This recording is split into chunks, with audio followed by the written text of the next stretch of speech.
Sveiki, mylėjai visi sugrįžę ir naujai prisijungę į mūsų Jėslį kanalą. Kaip matote, mes tęsiam mūsų Šalčininkų krašto tyrimus, vadinkim taip, arba kelionės po jos, ieškojama įdomių žmonių, įdomių vietų. Ir mes šiandien, mano supratimu, įdomiausiai Šalčininkų vietai. Šalčininkų rajono vietoj. Bandysiu pagristi, ką tai reiškia. Mes turim šiandieną svečią mūsų kanale, o iš tikrųjų mes pas ją svečiuose, tai yra Diana Oleinik. Tai gal truputėlį apie šią vietą. Kas čia per vieta, kaip jinai atsirado, kiek laiko čia jinai jau atvira ir kokia čia jos koncepcija? Tai iš tikrųjų čia yra ekspozicijos salė ir jinai gyvuoja dar iš tikrųjų neilgą laiką. Šiek tiek daugiau 5 metų, kaip ir pats. Bet 5 metai jau nemažai. Ir jinai šitoje vietoje visą laiką. Taip, šitoje vietoje ir jinai atsiradus tuo pat metu, kaip ir pats laisvalaikio ir verslo centras. Eišiškių tiesiog viena iš tokių erdvių, kur būtų galima apsilankyti ir pasižiūrėti kažką iš istorijos ir iš dabarties, bent jau tokia buvo koncepcija jos kūrėjų ir gyventojų, nes buvo tarsi, kūrime tos erdvės dalyvavo ir seniūnija, ir gyventojai, ir kartu kūrė bendrą viziją, kaip tai turėtų atrodyti, bent jau pradžioje. Prieš pradedant jau apie eksponatus arba pačią, sakykime, kas čia vyksta, reiškia, aš norėčiau gana paklausti tokio formalių klausimų, o tai šita ekspozicijų salė, ne muziejus, ne? Ne muziejus, taip. O tai kieno čia ekspozicijos salė? Kam jinai priklauso? Formaliaja prasme. Centrui. Taip. Verslo centrui? Taip. Jinai yra, ekspozicijos salė yra centro dalis. O dabar kitas toks klausimas, ar yra kažkokia kita Eišiškėse muziejus, vieta, kur galėtumėm kažką sužinoti apie Eišiškių istoriją, ekspozicijos prasme? Tokio kažko didelio ir koncentruoto nėra, bet dar yra, pavyzdžiui, galima būtų apsilankyti mokykloje, gimnazijoje Rapalionio. Ir ten jie turi mažą tokį irgi mokyklos muziejuką, tokio mokyklinio stiliaus, bet irgi yra tam tikrų įdomių gan senų radinių. Taip, iš to, ką aš jau šiek tiek apėjau, jūs man aprodėt, kas čia yra prieš mūsų laidos filmavimą, aš iš tikrųjų matau, kad, man atrodo, pagrindiniai faktai tikrai apie Eišiškes yra nužymėti, arba tie tokie pagrindiniai, sakykime, laikotarpiai, nes man atrodo, kad Eišiškio miestelis, aš jį miesteliu vadinu, taip. Nors, kažkai skaičiau, nesu istorikas, bet taip, žinot, kaip sakau, Lietuvoje visi beveik istorija domisi, reiškiasi, tai kai esu skaitęs, jau 14 amžiaus pabaigos Livonijos ordino, reiškiasi, metraščiuose Eišiškes mini kaip miestą. Ir dabar, kai atvažiuojam 21 amžius, pažiūrime Eišiškes, tai man tokia nuojauta, arba taip galvodamas, taip fantazuodamas apie tai, kaip jie ten matė tą vokiečių tie, sakykime, kalavijuočiai šitą miestą, man atrodo, kad jis galbūt net neišaugęs mastais, vos neišlikęs toje vietoje. To toks Eišiškės tokių kryžkelių miestelis. Man atrodo, kad čia yra daug istorijos. Taip. Ir daug tragiškos ateities arba tragiškų posūkių, kur ta istorija viena būna nušluojama, ant jos auginama kita nušluojama ir auginama kita. Ir man atrodo, kad pas jūs čia yra tokie pagrindiniai faktai visų šitų Eišiškių miestelio peripetijų istorinių. Bent jau reprezentaciniai tokie punktai, akcentai, sakykime, tai kas yra svarbiausia miesteliu arba kas jį padarė miesteliu iš tikrųjų.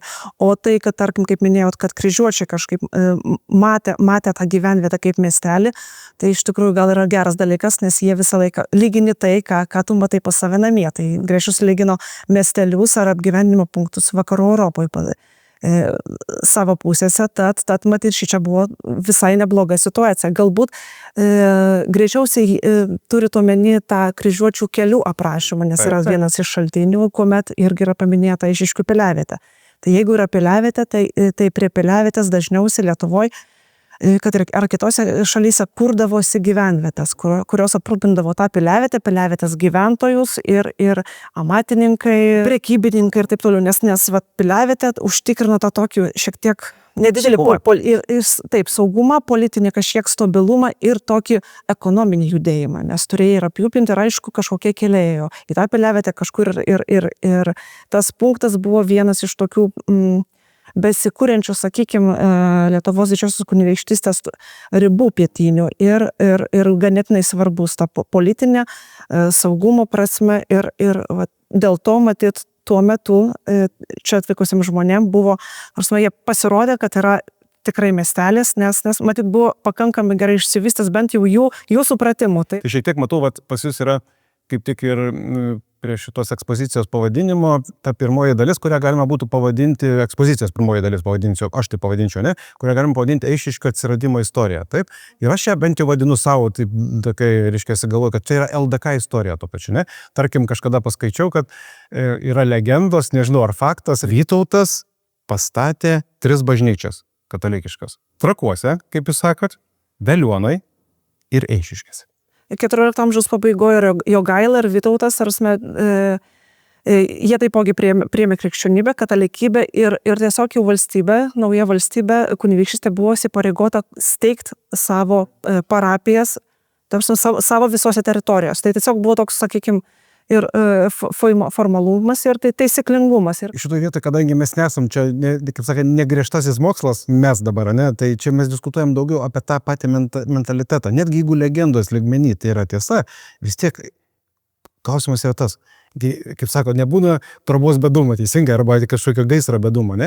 Reiškia, tai esmė yra, kodėl Eišiškės pažymėtos, būtent jos pažymėtos. Ir čia yra įdomus faktas. Tai rodo tą Eišiškių, tu gali po kruopelytę surankyti to Eišiškių LDK istorijos vietos svarbumą, kad tai iš tikrųjų tai yra svarbus taškas. Ten kažkur Livonijos ordinas pažymė, kažkur čia kažkokia pusiau legenda, kad Vytauto tėvonija, tada ten bažnyčia, ten paskui, sakau, netgi viena iš pirmųjų mokyklų buvo, man atrodo. Bet čia yra natūralus su bažnyčia. Prie bažnyčios taip steigiamas. Netgi mokykla, viena iš pirmųjų yra, tai jau, sakykime, tai rodo, kokio lygio, tai 15-14 amžiaus sandorė, kokio lygio tai miestelis, LDK istorijai.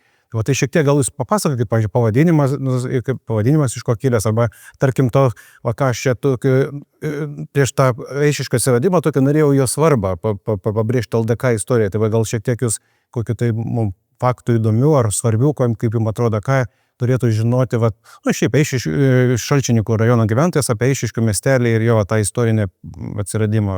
Dažnai istorijos ir vietovių istorijos turi tokias ir legendinės dalis labiau siekiančios seną praeitį, tai Eišiškių pavadinimas kildinamas nuo tokio kario vado Eikščio arba Eišio ir siejama liktai su 11 amžiumi, bet dalis istorikų visgi lygina traukia tą dalyką į 13 amžių, labiau su piliavietės atsiradimu, su gyvenvietės, kas yra aišku labiau realu. Bet toks legendinis Eišiškių steigėjas, įkūrėjas būtų Eikšis arba Eišis yra įvairios versijos šaltiniuose istoriniuose. Tai dėl to toks įdomus Eišiškių pavadinimas. Žiūrovam gal dar būtų įdomu, kad Eišiškės ar vienas iš Eišiškių susikūrimo ir klestėjimo dalykų buvo tai, kad jie buvo tuometiniai Karališkojo kelio magistralėje. Karališkojo kelio ėjusių nuo Vilniaus link Krokuvos, o vėlesniais laikais link Varšuvos. Po krikšto ir po unijos abiejų valstybių. Abi valstybės turėjo vieną karalių ir vieną didįjį kunigaikštį. Ta vieną ir tą patį asmenį, kuris Lenkijos karalius ir didysis Lietuvos kunigaikštis, jisai turėjo kažkiek laiko praleisti, taip sakykime, kelionėse. Jisai negalėjo sėdėti vienoje rezidencijoje Krokuvoje, turėdavo nuvykti kartais ir savo didžiąją kunigaikštystę, tvarkyti ten reikalų. Kuomet karalius sėdi Lenkijoje, jį labiau supa svita lenkiška ir tvarkomi yra Lenkų reikalai. Taip, jeigu labai populiariai pasakyti, bet reikėdavo nuvykti ir savo Lietuvos didžiosios kunigaikštystės valdas. Pakeliu aplankomi visi kiti miesteliai, kurie yra tos magistralės, išilgėtos magistralės ir tuomet atvykus į Vilnių, į savo LDK rūmus tvarkomi yra kunigaikštystės reikalai. Supratau, tai čia taip, iš tikrųjų, tai Eišiškės tos LDK istorijai buvo prie pagrindinio kelio, pavadinkim taip, kur vyksta pats visas judėjimas, tai ne provincija tikrai. Tikrai ne provincija, tikrai buvo gyvi ta vieta ir punktas. Kitas momentas dar prieš tęsiant klausimą, o kaip ekspozicijos šitie visi artefaktai pas jūs atsirado? Ar jie surinkti iš vietos gyventojų, ar kažkaip tai dovanoti, ar nežinau? Dalis yra vietos gyventojų dovanota, atsinešta, taip dažnai būna muziejai arba tokios atminties vietos ir kuriasi iš atsineštų daiktų ar dovanotų, perduodamų. ir dar turim kažkiek to eksponatų yra įsigyta, tarkim tokie dalykai, kurie skirti vizualizacijai, edukacijai vaikam parodyti, kaip tarkim drabužių ekspozicija, tokia labai bendrinė. Ir turim dar šiuo metu laikiną ekspoziciją archeologinę, kas yra iš tokių labiau įdomesnių, retesnių dalykų, kur eksponuojami archeologiniai radiniai rasti būtent Eišiškėse.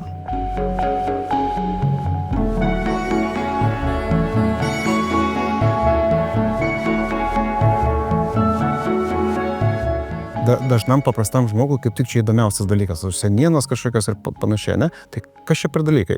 Čia senimba, bent jau taip atrodo, spėjau teisingai ar ne? Taip, teisingai, dėl to, kad tokie tamsus, neblizgantis, neplastikiniai daiktai, kadangi Eišiškės yra saugoma kultūros paveldo prasme teritorija. Visas miestas, taip? Visas miestelis yra, taip. Miestelis yra, kadangi jisai senas, istorinis, tai yra saugomas ir vykdant įvairius žemės kasimo darbus, statybas ar dar kažką projektus, turi būti archeologai, arba bent jau derinimai su kultūros paveldo departamentu ir taip, tokiu būdu dažniausiai archeologai atsiduria Eišiškėse ir pradeda tyrimus ten. Tose vietose, kur, tarkim, norit pasistatyti savo namo verandą ar pirtį, ar ten, tarkim, šulinį kokį. Supratau, tai čia reiškiasi tikrai Eišiškių, čia liudijimas, kad mes, ką kalbėjom prieš tai prie anos stendo, yra tiesa apie Eišiškės. Tokia nerašyta kasdienė žmonių istorija, kuri yra tikrai 20-30 cm po kojom ir giliau. Ir čia LDK laikotarpio, tiek, kaip suprantu, net plius-minus. Kadangi LDK skaitosi iki padalijimų, tai taip. O man kilo toks klausimas, jūsų beklausant, toksai, čia. Palyginus šitą, radinius, ne?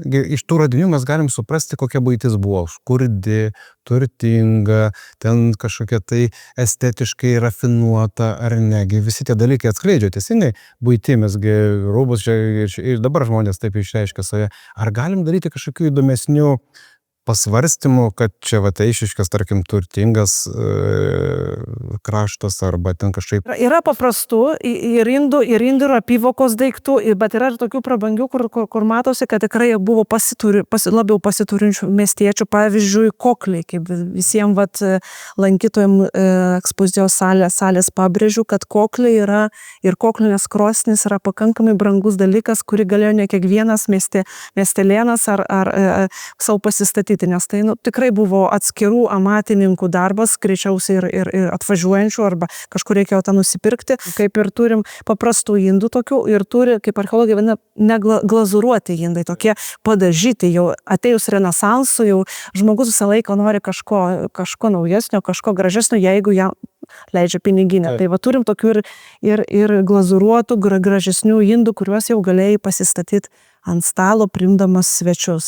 Jis žiūrėdamas tuos likučius, būtent tokia man mintis ir inspiravo, kad jie neatrodo visai tokie jau banaliai paprasti buitiški, šiek tiek tokie yra niuansų. Tai čia tik taip grindžia tą mūsų karališko kelio arba ten to miestelio svarbos, tą istoriją, reiškia, kad yra arba, sakykime, laukiam svarbių žmonių, arba ir yra svarbių žmonių čia šitai teritorijai, teisingai.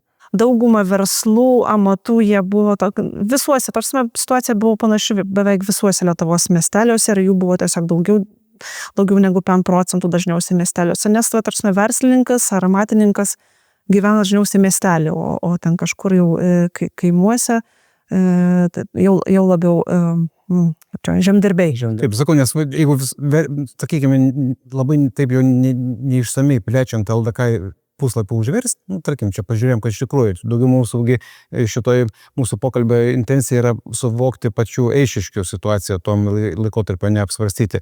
Tai kitą etapą, kurį aš norėčiau aptarti apie Eišiškes, būtent tą žydišką etapą, vadinkim taip, ne? Aspekto, taip. Jo, taip, kažkuria prasme tai yra tas tokio miestietiško gyvenimo iš tikrųjų irgi rodiklis. Ten, kur būdavo žydiškos komunos, štetliai tie vadinamieji, taip, ten iš tikrųjų tu gali suprasti, kad ten pradėjo steigtis kažkokio tai, nežinau, 18-17 amžiaus pabaigoje, reiškiasi, jau tie lietuviškiai tikrieji miestai. Ir dažnai tai yra siejama su žydiškos tos tautos, kaip sakant, verslumu, ten visokiais kitais dalykais. Ir man atrodo, kad Eišiškės čia irgi yra įspūdinga istorija turi su šitokio etapo kultūrinė. Kai skaičiau, kad 18 amžiaus ten pradžioj Eišiškėse veikė 17 smuklių.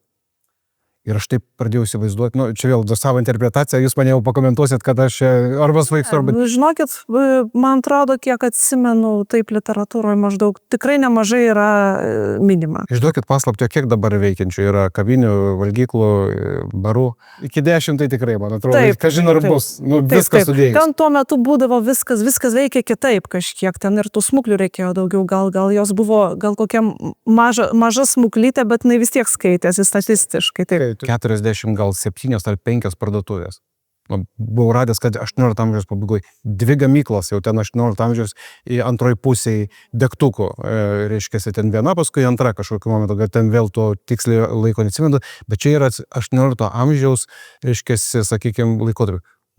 Skamba, bandau įsivaizduokit, didžioji dalis dar baudžiavoje gyveno. Iš tikrųjų taip, nes tas, kaip sako, didmiestis, tas miestelis. Taip, su savo amatininkais pagalvokit, dabar mes turim, užeinam į Maksimą, Renorfą ir mes turim daugybę įvairių sričių prekių, tarkim, galim viską nusipirkti vienoje parduotuvėje. Tuo metu būdavo dažniausiai labiau specifinės, labiau tokios atskirų rūšių, atskirų prekių ar paslaugų parduotuvės ir jų būdavo statistiškai daugiau. Tai, iš tikrųjų, nes tuo metu tokia situacija buvo ir tas miestelis, įsivaizduokit, turėdavo aptarnauti didelį pakankamai kiekį gyventojų ir savo, ir visų apylinkių, ir žemdirbių aplinkų, ir aplinkinių kaimų.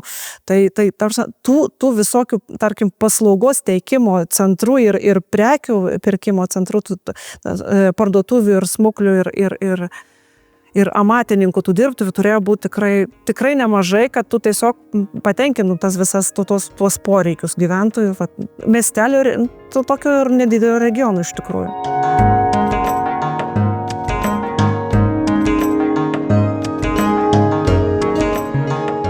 Keletą kadrų, tokių įdomesnių. Gal galit čia tokius pakomentuoti ir mums intrigą sukurti, ką mums reikės pamatyti paskui natūrą, kaip atrodo dabar ne tik nuotraukose. Tai šitoje vietoje labiau koncentruotos gal nuotraukos būtent Pirmo pasaulinio karo metų. Fotografuota buvo, dažniausiai fotografija šitas daugiausiai paliko vokiečių kareiviai, arba bent jau su kariuomenė susiję gal fotografijos specialistai, nes dauguma Vilniarštrasė įmaišiškė, ne? Tai turim tokį tiesiog tų, kurie palieka istorinius šaltinius, tai yra atskirai, nes daug tarkim, žydų tautybės gyventojų yra palikę istorijos šaltinių labai tokių turtingų ir kažkiek tokiais momentais, tarkim, atvažiuoja fotografai ir fotografuoja. Ir dėl to mes turim tų miestelio vaizdų labai neįkainojamų. Nes dažniausiai ten kažkur ūkiai ar kažkur tai fotografai nelabai ten dažnai pravažiuodavo arba, tarkim, būdavo vietiniai. Tai turim tokį užfiksuotą 20 pradžios miestelio vaizdą, kuris yra toks labai medinis, ar mediniai namai. Daug labai nuotraukų yra Turgaus aikštės, būtent, kuri visiškai kitaip atrodė negu dabar, gal galėsim vėliau miestelį. Čia Turgaus aikštė dabar. Taip, čia Turgaus aikštė, Turgaus aikštė nuo pašto pusės, taip, jinai tokia labai didelė, plati, šiuo metu jinai yra kažkiek vizualiai pas mus atskirta. Kaip atrodė, tarkim, kromais parduotuvės vadinamosios, aišku, greičiausiai dažniausiai žydų tautybės savininkų ir netgi nuotrauka, kur buvo parašyta, kad tiesiog moteris vietinis prie parduotuvės. Šaltą rytą turguje. Kaip atrodė gatvės, bent jau pagrindinės, viskas buvo grindžiama akmenų grindiniais su tokiais loveliais nuotekom nutekėt prie. Nuo 19 pabaigos, 20 pradžios daugiau mūrinių namų atsiranda, nes visgi būdavo gaisrai, kai yra medinis miestelio užstatymas, gaisras yra gan dažnas dalykas. Užsidega kaimyno namas, tavo namas šalia už 1 metro ir iš karto dega viskas ir ten 10 skaičiuojami nuostoliai. Tai paskui prasidėjo tokie dalykai, tarsi pradėta reikalauti, kad namai būtų mūriniai ir atstumai didesni tarp namų ir pastatų ir miestelis kažkiek pasikeičia. Ir iš tikrųjų tai, ką tarpukario laikų užstatymų turim tų mūrinių namų, tai, ką mes dabar miestelį matom, dalį tų pastatų, tai būtent yra to laiko, vat, Malūnas irgi stovi. malūnas taip, už miestelio, ant Versakos upelio, kažkiek toliau laukuose buvo malūnas, taip, į kurį vedė Rodūnės gatvė netgi. Aš šiandien matau vieną dalyką, klausimą, va tą, kurį aš jau minėjau, faktą apie tos degtukų fabrikus, kad nuotraukų kažkaip čia nėra, bet ar jie dar yra išlikę pastatai ar ne šiuo metu? Tai va, žinokit, reikėtų irgi, nesu išanalizavus šito klausimo, netgi kuri vieta, iš tikrųjų nesu girdėjus ir kiek sovietiniai šnekėjom, tai nelabai žinoma, kurioj vietoj, bet aišku, turėjo būti greičiausiai kažkur ne pačiam miestelio centre, galbūt netgi prie upelio, nes nežinau, tokiem fabrikam, bent jau Senos Varėnos atveju irgi liktais yra buvęs fabrikas, tai reikėdavo tos vandens tekmės galimai. Tai tas dar klausimas laukia savo atsakymo. Taip, tikrai yra įdomu. O sinagogų kiemas yra išlikęs? Sinagogos ir kitų maldos kiemas yra išlikęs ir netgi keli pastatai yra išlikę.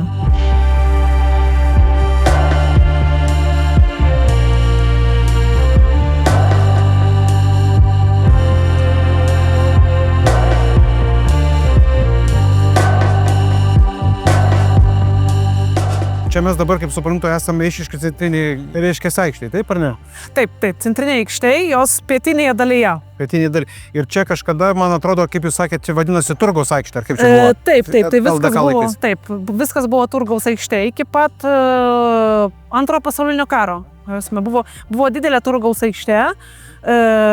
Šita dalis buvo skirta turgui ir visa esama Turgaus aikštė, kuri yra šiek tiek už seniūnijos ir už esamų tų statybų.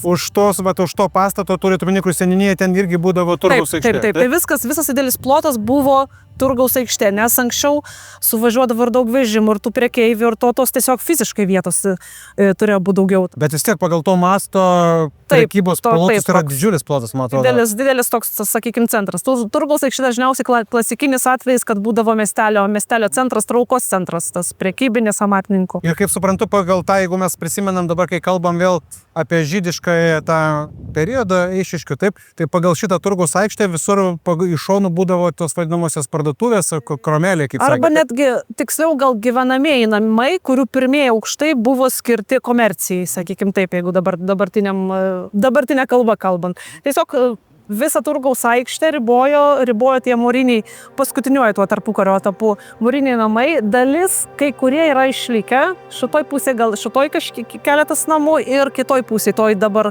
tikroji Turgaus aikštė yra išlikę. Šitas pastatas čia irgi buvo? Taip, turėtų būti, vadinasi sinagoga, bet turėtų būti maldos namai. Tai irgi tokie studijų, maldos ir mokymuose. Bet čia perstatytas, kaip suprantu. Taip, yra aišku, perstatyta kažkiek, dėl to gal sunku ką suprasti.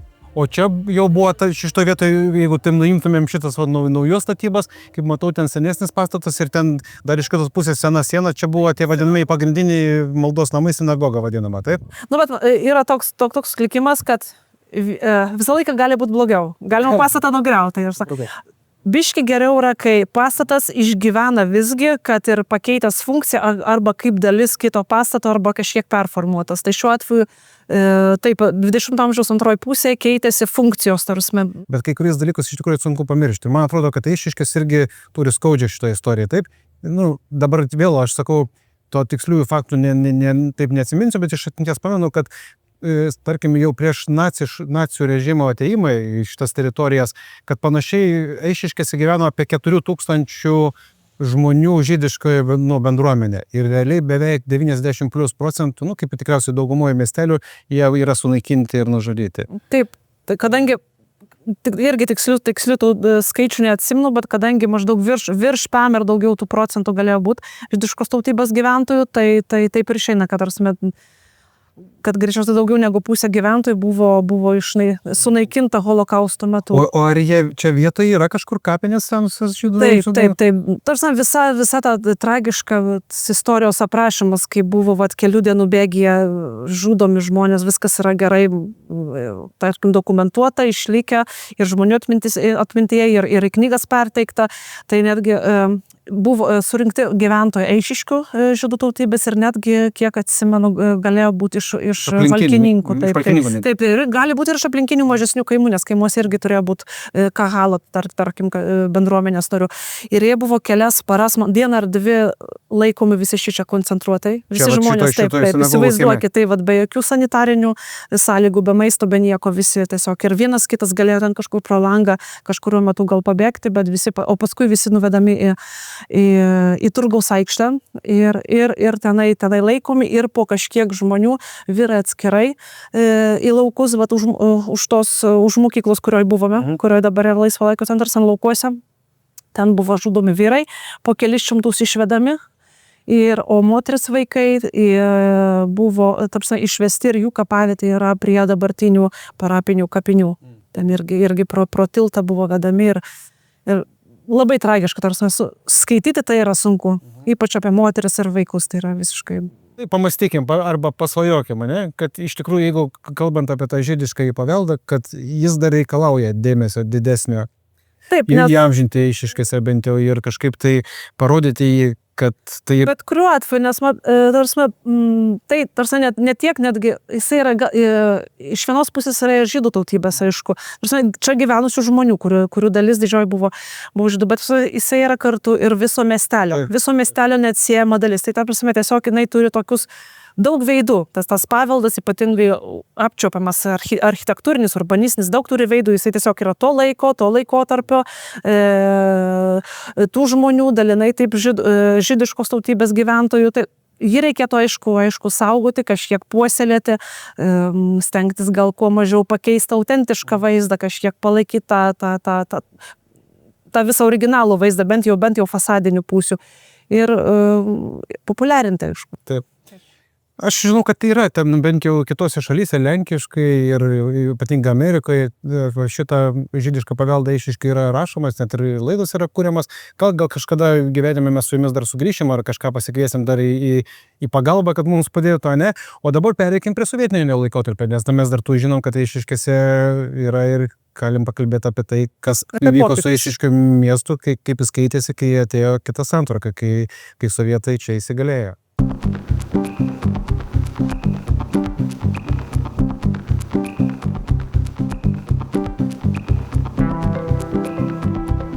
Jeigu mes kalbėjom apie LDK, apie žydų tradiciją, man atrodo, kažkaip čia toks labai Eišiškėm toksai specifinis ir labai iš tikrųjų svarbus periodas, kažkaip unikalus, netgi kažkuria prasme, aišku, gal ne tik jiems, bet Eišiškėm tikrai labai unikaliai išreikštas. Ir sovietikos tas laikotarpis, nežinau, nuo jo, man atrodo, kažkaip pakankamai visi nukentėjo, daug kas nukentėjo, ar nukentėjo, arba pasikeitė, pavadinkim taip, net čia vėl iš kokios pusės žiūrint. Ar išlieka kažkoks motyvas tas Eišiškių kaip istorinio centro, kaip pat istoriškai svarbaus, kažkokio ten unikalaus miesto, ar vis dėlto jisai toks tampa vienu iš eilinių sovietinio laikotarpio miestelių, arba ten kažkokių centrų, gyvenviečių, kolūkių ar kanalų? Vienu tokiu momentu tarpsnių pokarėje Eišiškės buvo iki 72 metų, tiksliai nepasakysiu pradžios, bet vienu momentu buvo netgi rajono centras. Taip. Ir kadangi kai jis rajono centras, tai ir aišku, miestelis pokariu turėjo kažkiek atsikurti, nes aišku, karas ir kažkiek tų dalių miestelio yra arba nugriautų, arba tokių avarinės būklės, taip kaip ir kitose Lietuvos dalyse. Ir pokariu jau, gal ne iš karto po karo, bet kažkiek vėliau jau pradedamas naujas miestelio kažkiek užstatymas, kas kažkiek pakeitė jo vaizdą. Labai nedaug, dažniausiai būna taip, kad tiesiog tos tuščios vietos, kažkokie skvereliai atsiradę po nugriautų medinių ar mūrinių namų, jie būna užstatomi kažkokiais, tarkim, didesnė parduotuvė ar tokiu univermago, ar kaip čia pasakyti, kažko tokiu. Mokyklos, darželis atsiranda, bet aišku, jau labiau taip netgi ne pačiam centre, o pakraščiuose. Tikrai pasikeičia Turgaus aikštės tas perimetras kažkiek, nes tikrai nedaug namų tų vadinamųjų tų žydų paveldo namų tų išlikę ir pastatomi nauji namai, kažkiek tų dviaukščių namų gyvenamųjų atsiranda, aišku, žmonės turi gyventi ir dar vienas iš tokių dalykų, kad pokarių grindžiamos, jau vėlyvesnių sovietmečių yra grindžiamos asfaltų gatvės, nes dar pačių pokarių dar grindiniai, kai kur dar kiemuose, įvažiavimuose kiemus yra išlikę tokie tarpukario grindiniai. netgi ir turim vieną gatvės atkarpą Rodūnės už miestelio einančiai į laukus, kur išlikęs autentiškas grindinys, bent jau tarpukario laikų. Taip, pakankamai gražiai atrodo tarp javų, tarp pievų. Įsivaizduokim dabar, jeigu galėtumėm šiek tiek pafantazuoti, jeigu čia ir būtų likęs rajono centras, taip, Šalčininkų, pavyzdžiui. Gerai, tai čia mes visai kitaip atrodytume, viskas, kad tai būtų, vis tiek centras, kad ir rajono, kad ir nedidelio, jis sutraukia ir žmonės sutraukia, ir atvykėlius naujus sutraukia, verslus sutraukia ir panašiai. O 72 metais Eišiškės tik tais atsistatė ir į kitą miestą ir liko tokio, žinot, kaip sako, tas istorijos yra brolio to tokio nereikalingo vaidmenį, ar nelabai? Matyt, tas sienų, aišku, čia labiau vėlesnis dalykas, kad kažkiek mes labiau arčiau periferijos, bet matyt, Šalčininkų tas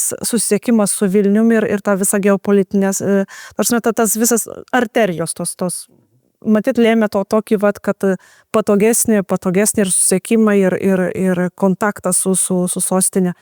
Ir aišku, būtų buvę gerai, jeigu šičia turėtume centrą, bet. Taip, žiūrėkit, Diana, mūsų pokalbis jau visai prie pabaigos, kaip sakom, liaudiškai.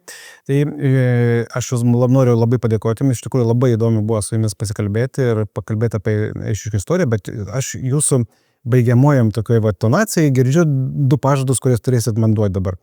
Reiškia, turėsit su manim eiti į nuotykį, eisim kartu Eišiškių gyventojų klausinėti. Jūs kaip vietinė, jie labiau prie jūs prisileis ir klausinėsim tada į šitą atsakymą, arba šiek tiek mes dar nepalėtėm tos nepriklausomos Lietuvos, ne? Arba tai, ką mes šiek tiek šiandien kalbėjom apie Eišiškių praeitį, apie jos tapatybę ant šios vietos, ne? Apie kažkokius peripetės, dar lieka čia ir dabar gyvenimas. Taip, tai man atrodo, ta nepriklausomybė, jinai jau savaime susisieja su tuo, kaip eišiškiečiai gyvena čia, kažkas vyksta, ne? Tai galbūt mes sugalvosim ir kokią nors kartą sugrįšim pas jūs su kita intencija, su nauja tema ir daugiau, kurie bus siejasi su ta čia ir dabar gyvenimu, kas vyksta, kuo Eišiškės gyvena, ir išeisim aptarinėti, ar tikras eišiškietis jaučiasi tikras miestietis Šalčininkų rajone. Tas jau tikrai taip, galima ir šį kartą pasakyti, ar eišiškiečiai labai yra tokie, palaiko kultūrą aukštam lygyje, taip ir savo vietinę kultūrą ir tokie labai išdidus pakankamai, kažkaip gal netgi iš viso rajono išsiskiria. Netgi. Tada ir pakalbėsim apie jų tapatybę dar tuo pačiu, kai kitą kartą susitiksim. Labai tokie išdidus, taip. Labai. Gerai, Diana, labai ačiū, malonu jūs su jumis pakalbėti.